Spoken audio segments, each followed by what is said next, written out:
होली वसंत ऋतु में मनाया जाने वाला एक महत्वपूर्ण भारतीय और नेपाली लोगों का त्योहार है। यह पर्व हिंदू पंचांग के अनुसार फाल्गुन मास की पूर्णिमा को मनाया जाता है। होली रंगों का तथा हंसी खुशी का त्योहार है। यह भारत का एक प्रमुख और प्रसिद्ध त्योहार है जो आज विश्व भर में मनाया जाने लगा है। रंगों का त्योहार कहा जाने वाला यह पर्व पारंपरिक रूप से 2 दिन मनाया जाता है। यह प्रमुखता से भारत तथा नेपाल में मनाया जाता है।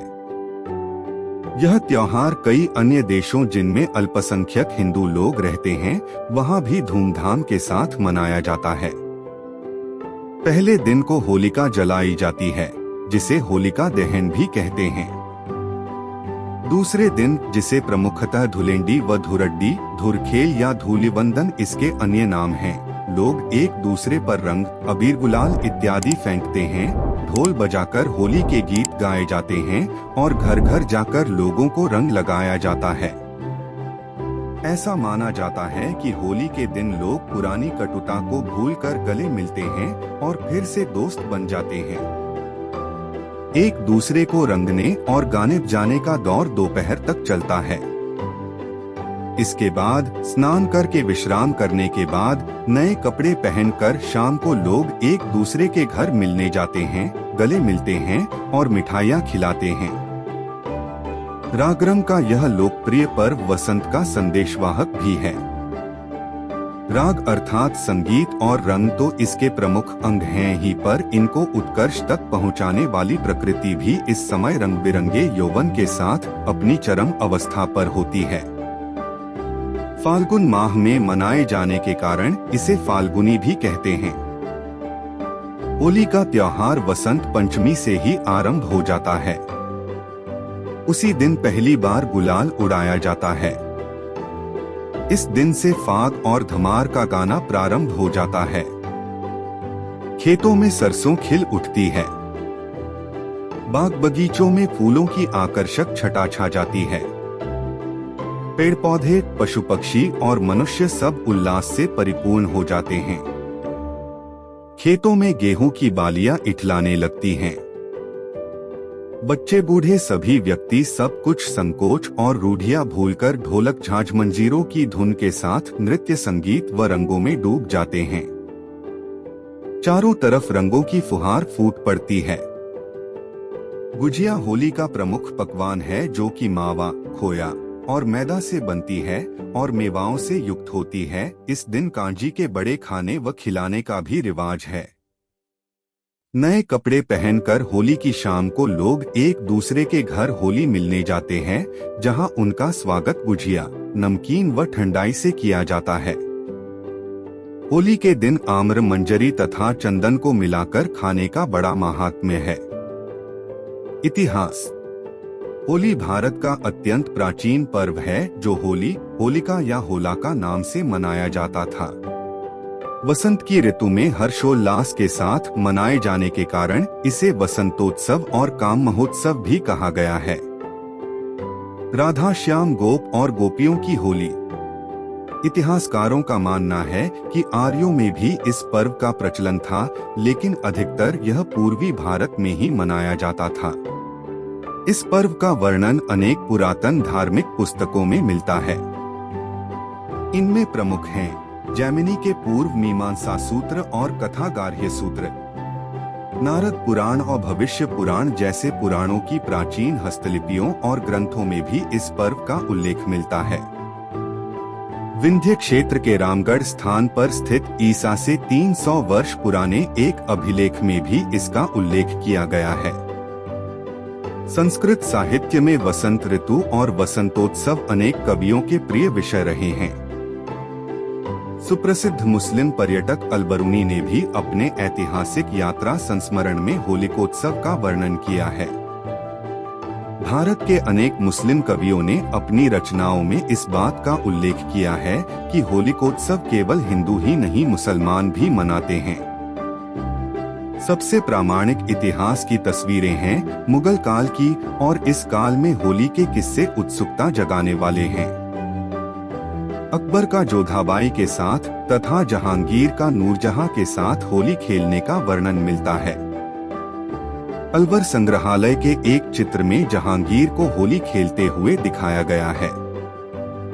शाहजहां के समय तक होली खेलने का मुगलिया अंदाज ही बदल गया था।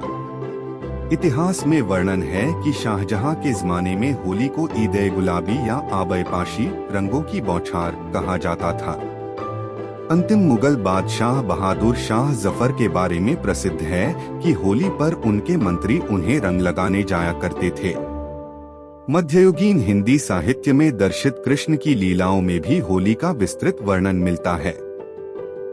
इसके अतिरिक्त प्राचीन चित्रों, भित्ति चित्रों और मंदिरों की दीवारों पर इस उत्सव के चित्र मिलते हैं।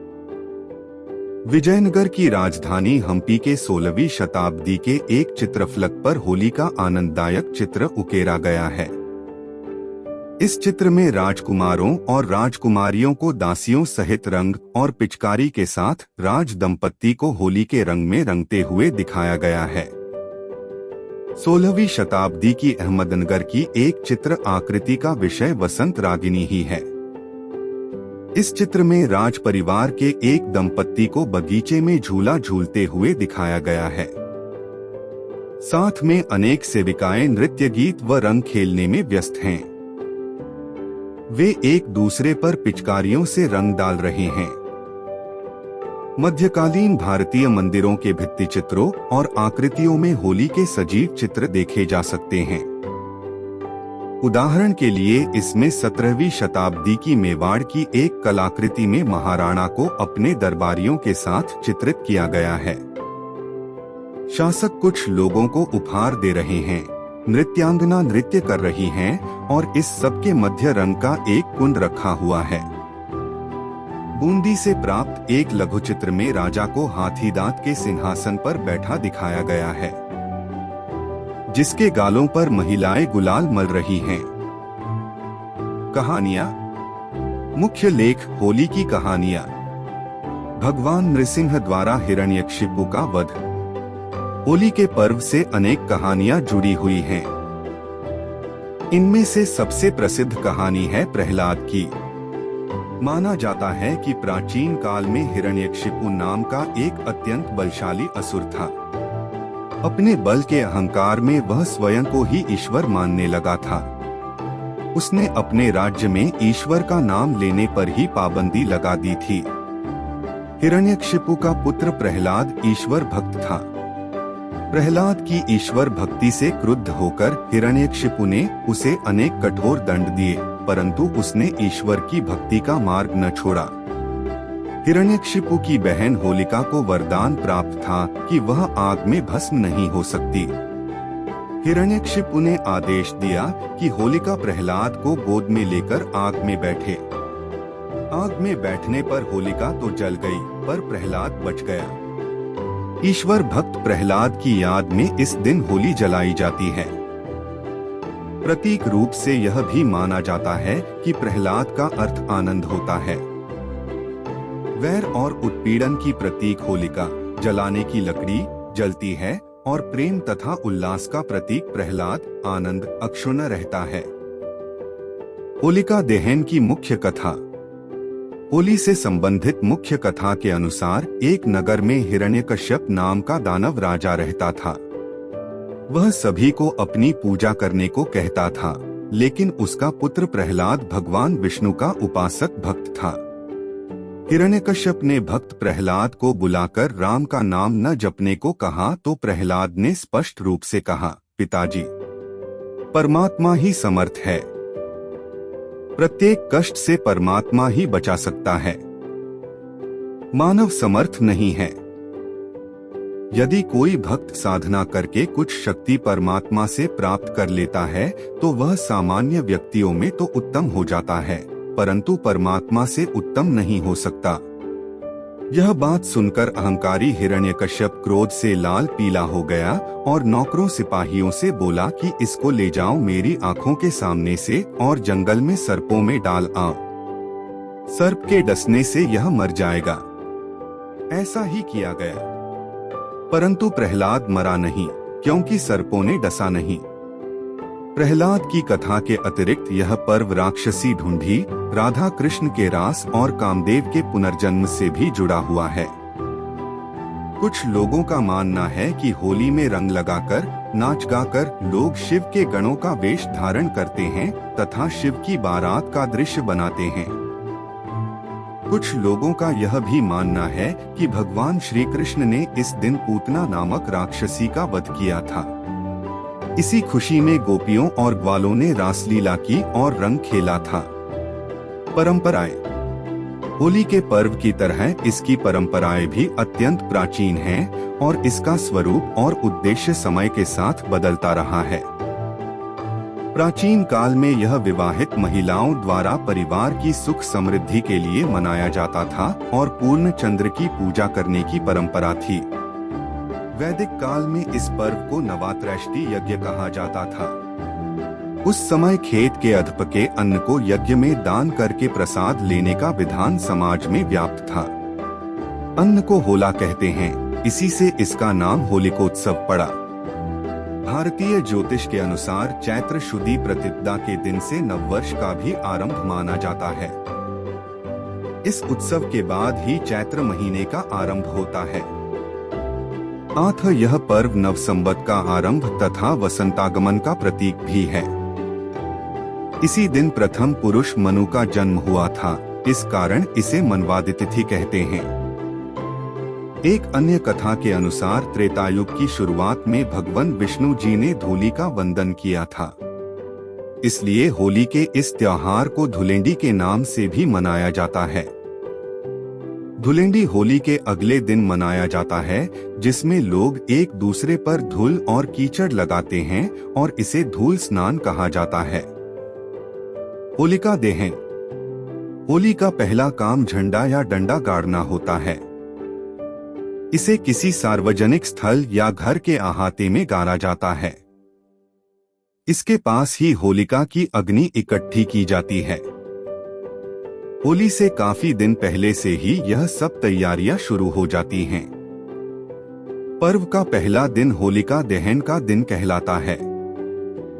इस दिन चौराहों पर व जहां कहीं अग्नि के लिए लकड़ी एकत्र की गई होती है, वहां होली जलाई जाती है। इसमें लकड़ियां और उपले प्रमुख रूप से होते हैं। कई स्थलों पर होलिका में भरभोलिये 20 जलाने की भी परंपरा है। भरभोलिये गाय के गोबर से बने ऐसे उपले होते हैं जिनके बीच में छेद होता है। इस छेद में मूंछ की रस्सी डालकर माला बनाई जाती है। एक माला में 7 भरभोलिये होते हैं। होली में आग लगाने से पहले इस माला को भाइयों के सिर के ऊपर से 7 बार घुमाकर फेंक दिया जाता है। रात को होलिका दहन के समय यह माला होलिका के साथ जला दी जाती है। इसका यह आशय है कि होली के साथ भाइयों पर लगी बुरी नजर भी जल जाए। लकड़ियों व उपलों से बनी इस होली का दोपहर से ही विधिवत पूजन आरंभ हो जाता है। घरों में बने पकवानों का यहाँ भोग लगाया जाता है। दिन ढलने पर ज्योतिषियों द्वारा निकाले मुहूर्त पर होली का दहन किया जाता है। इस आग में नई फसल की गेहूं की बालियों और चने के होले को भी भुना जाता है। होलिका का दहन समाज की समस्त बुराइयों के अंत का प्रतीक है। यह बुराइयों पर अच्छाइयों की विजय का सूचक है। गांवों में लोग देर रात तक होली के गीत गाते हैं तथा नाचते हैं। सार्वजनिक होली मिलन। विदेश जर्मनी में होली मनाते हुए युवा। होली से अगला दिन धूलिवंदन कहलाता है। इस दिन लोग रंगों से खेलते हैं। सुबह होते ही सब अपने मित्रों और रिश्तेदारों से मिलने निकल पड़ते हैं। गुलाल और रंगों से सबका स्वागत किया जाता है। लोग अपनी ईर्ष्या द्वेष की भावना भुलाकर प्रेम पूर्वक गले मिलते हैं तथा एक दूसरे को रंग लगाते हैं। इस दिन जगह जगह टोलियां रंग बिरंगे कपड़े पहने नाचती गाती दिखाई पड़ती हैं। बच्चे पिचकारियों से रंग छोड़कर अपना मनोरंजन करते हैं। सारा समाज होली के रंग में रंगकर एक सा बन जाता है। रंग खेलने के बाद देर दोपहर तक लोग नहाते हैं और शाम को नए वस्त्र पहनकर सबसे मिलने जाते हैं। प्रीति भोज तथा गाने बजाने के कार्यक्रमों का आयोजन करते हैं। होली के दिन घरों में खीर, पूरी और पूड़े आदि विभिन्न व्यंजन खाद्य पदार्थ पकाए जाते हैं। इस अवसर पर अनेक मिठाइयाँ बनाई जाती हैं, जिनमें गुजियों का स्थान अत्यंत महत्वपूर्ण है। बेसन के सेव और दही बड़े भी सामान्य रूप से उत्तर प्रदेश में रहने वाले हर परिवार में बनाए व खिलाए जाते हैं। कांजी, भांग और ठंडाई इस पर्व के विशेष पेय होते हैं, पर ये कुछ ही लोगों को भाते हैं। इस अवसर पर उत्तरी भारत के प्रायः सभी राज्यों के सरकारी कार्यालयों में अवकाश रहता है, पर दक्षिण भारत में उतना लोकप्रिय न होने की वजह से इस दिन सरकारी संस्थानों में अवकाश नहीं रहता। विशिष्ट उत्सव। मुख्य लेख देश विदेश की होली। भारत में होली का उत्सव अलग अलग प्रदेशों में भिन्नता के साथ मनाया जाता है। ब्रज की होली आज भी सारे देश के आकर्षण का बिंदु होती है। बरसाने की लठमार होली काफी प्रसिद्ध है। इसमें पुरुष महिलाओं पर रंग डालते हैं और महिलाएं उन्हें लाठियों तथा कपड़े के बनाए गए कोड़ों से मारती हैं। इसी प्रकार मथुरा और वृंदावन में भी 15 दिनों तक होली का पर्व मनाया जाता है। कुमाऊं की गीत बैठकी में शास्त्रीय संगीत की गोष्ठियां होती हैं। यह सब होली के कई दिनों पहले शुरू हो जाता है। हरियाणा की धुलंडी में भाभी द्वारा देवर को सताए जाने की प्रथा है। बंगाल की डोल यात्रा चैतन्य महाप्रभु के जन्मदिन के रूप में मनाई जाती है। जुलूस निकलते हैं और गाना बजाना भी साथ रहता है। इसके अतिरिक्त महाराष्ट्र की रंग पंचमी में सूखा गुलाल खेलने, गोवा के शिमगो में जुलूस निकालने के बाद सांस्कृतिक कार्यक्रमों का आयोजन तथा पंजाब के होला मोहल्ला में सिखों द्वारा शक्ति प्रदर्शन की परंपरा है। तमिलनाडु की कमन पोडिगई मुख्य रूप से कामदेव की कथा पर आधारित वसंतोत्सव है, जबकि मणिपुर के याओसांग में योंगसांग उस नन्ही झोंपड़ी का नाम है जो पूर्णिमा के दिन प्रत्येक नगर ग्राम में नदी अथवा सरोवर के तट पर बनाई जाती है। दक्षिण गुजरात के आदिवासियों के लिए होली सबसे बड़ा पर्व है। छत्तीसगढ़ की होली में लोक गीतों की अद्भुत परंपरा है और मध्य प्रदेश के मालवा अंचल के आदिवासी इलाकों में बेहद धूमधाम से मनाया जाता है भगोरिया, जो होली का ही एक रूप है। बिहार का फगुआ जमकर मौज मस्ती करने का पर्व है और नेपाल की होली में इस पर धार्मिक व सांस्कृतिक रंग दिखाई देता है। इसी प्रकार विभिन्न देशों में बसे प्रवासियों तथा धार्मिक संस्थाओं जैसे इस्कॉन या वृंदावन के बाके बिहारी मंदिर में अलग अलग प्रकार से होली के श्रृंगार व उत्सव मनाने की परंपरा है, जिसमें अनेक समानताएं और भिन्नताएं हैं। आधुनिक काल में होली रंगों का त्योहार है, हंसी खुशी का त्योहार है, लेकिन होली के भी अनेक रूप देखने को मिलते हैं। प्राकृतिक रंगों के स्थान पर रासायनिक रंगों का प्रचलन, भांग ठंडाई की जगह नशेबाजी और लोक संगीत की जगह फिल्मी गानों का प्रचलन इसके कुछ आधुनिक रूप हैं। लेकिन इससे होली पर गाए जाए जाने वाले ढोल, मंजीरों, फाग, धमार, चैती और ठुमरी की शान में कमी नहीं आती। अनेक लोग ऐसे हैं जो पारंपरिक संगीत की समझ रखते हैं और पर्यावरण के प्रति सचेत हैं। इस प्रकार के लोग और संस्थाएं चंदन, गुलाब जल, टेसू के फूलों से बना हुआ रंग तथा प्राकृतिक रंगों से होली खेलने की परंपरा को बनाए हुए हैं, साथ ही इसके विकास में महत्वपूर्ण योगदान भी दे रहे हैं। रासायनिक रंगों के कुप्रभावों की जानकारी होने के बाद बहुत से लोग स्वयं ही प्राकृतिक रंगों की ओर लौट रहे हैं। होली की लोकप्रियता का विकसित होता हुआ अंतर्राष्ट्रीय रूप भी आकार लेने लगा है।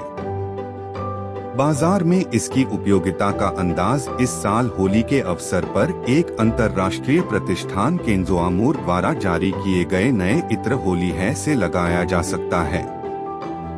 प्रचलित संस्कृति में साहित्य। प्राचीन काल के संस्कृत साहित्य में होली के अनेक रूपों का विस्तृत वर्णन है।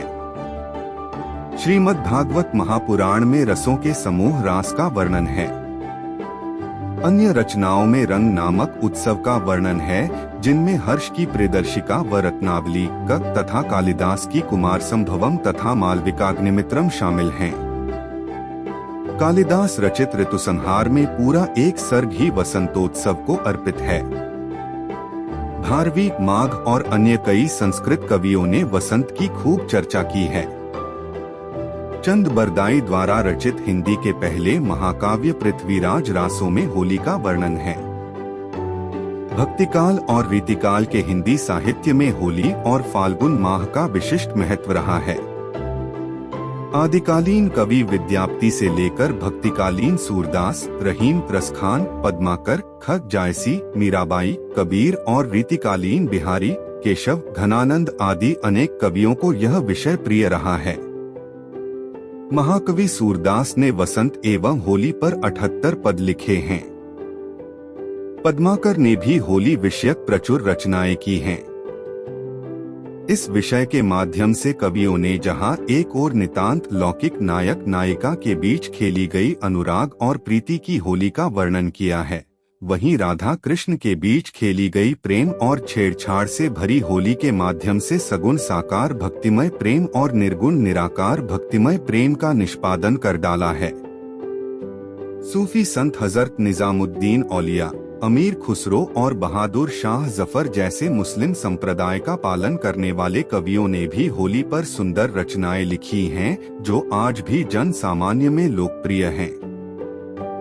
आधुनिक हिंदी कहानियों प्रेमचंद की राजा हरदौल, प्रभु जोशी की अलग अलग तीलियां, तेजेंद्र शर्मा की एक बार फिर होली, ओम प्रकाश अवस्थी की होली मंगलमय हो तथा स्वदेश राणा की होली में होली के अलग अलग रूप देखने को मिलते हैं। भारतीय फिल्मों में भी होली के दृश्यों और गीतों को सुंदरता के साथ चित्रित किया गया है। इस दृष्टि से शशि कपूर की उत्सव, यश चोपड़ा की सिलसिला, वी शांताराम की झनक झनक पायल बाजे और नवरंग इत्यादि उल्लेखनीय हैं। 38 संगीत। वसंत रागिनी कोटा शैली में रागमाला श्रृंखला का एक लघुचित्र। भारतीय शास्त्रीय, उपशास्त्रीय, लोक तथा फिल्मी संगीत की परंपराओं में होली का विशेष महत्व है। शास्त्रीय संगीत में धमार का होली से गहरा संबंध है। हालांकि ध्रुपद, धमार, छोटे व बड़े ख्याल और ठुमरी में भी होली के गीतों का सौंदर्य देखते ही बनता है। कथक नृत्य के साथ होली, धमार और ठुमरी पर प्रस्तुत की जाने वाली अनेक सुंदर बंदिशें जैसे चलो गुनिया आज खेलें होरी कन्हैया घर आज भी अत्यंत लोकप्रिय हैं। ध्रुपद में गाए जाने वाली एक लोकप्रिय बंदिश है खेलत हरी संग सकल रंग भरी होरी सखी। भारतीय शास्त्रीय संगीत में कुछ राग ऐसे हैं जिनमें होली के गीत विशेष रूप से गाए जाते हैं। बसंत, बहार, हिंडोल और काफी ऐसे ही राग हैं। होली पर गाने बजाने का अपने आप वातावरण बन जाता है और जन जन पर इसका रंग छाने लगता है। उपशास्त्रीय संगीत में चैती, दादरा और ठुमरी में अनेक प्रसिद्ध होलियां हैं। होली के अवसर पर संगीत की लोकप्रियता का अंदाज इसी बात से लगाया जा सकता है कि संगीत की एक विशेष शैली का नाम ही होली है, जिसमें अलग अलग प्रांतों में होली के विभिन्न वर्णन सुनने को मिलते हैं, जिसमें उस स्थान का इतिहास और धार्मिक महत्व छुपा होता है। जहां ब्रजधाम में राधा और कृष्ण के होली खेलने के वर्णन मिलते हैं, वहीं अवध में राम और सीता के जैसे होली खेले रघुवीरा अवध में।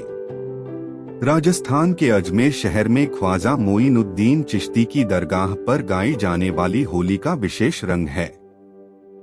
उनकी एक प्रसिद्ध होली है आज रंग हैरी मन रंग है, अपने महबूब के घर रंग हैरी। इसी प्रकार शंकर जी से संबंधित एक होली में दिगंबर खेले मसाने में होली कहकर शिव द्वारा श्मशान में होली खेलने का वर्णन मिलता है। भारतीय फिल्मों में भी अलग अलग रागों पर आधारित होली के गीत प्रस्तुत किए गए हैं, जो काफी लोकप्रिय हुए हैं। सिलसिला के गीत रंग बरसे भीगे चुनर वाली, रंग बरसे और नवरंग के आया होली का त्योहार, उड़े रंगों की बौछार को आज भी लोग भूल नहीं पाए हैं। रंगों का उपयोग। प्राचीन काल में लोग चंदन और गुलाल से ही होली खेलते थे। समय के साथ इनमें भी बदलाव देखने को मिला है।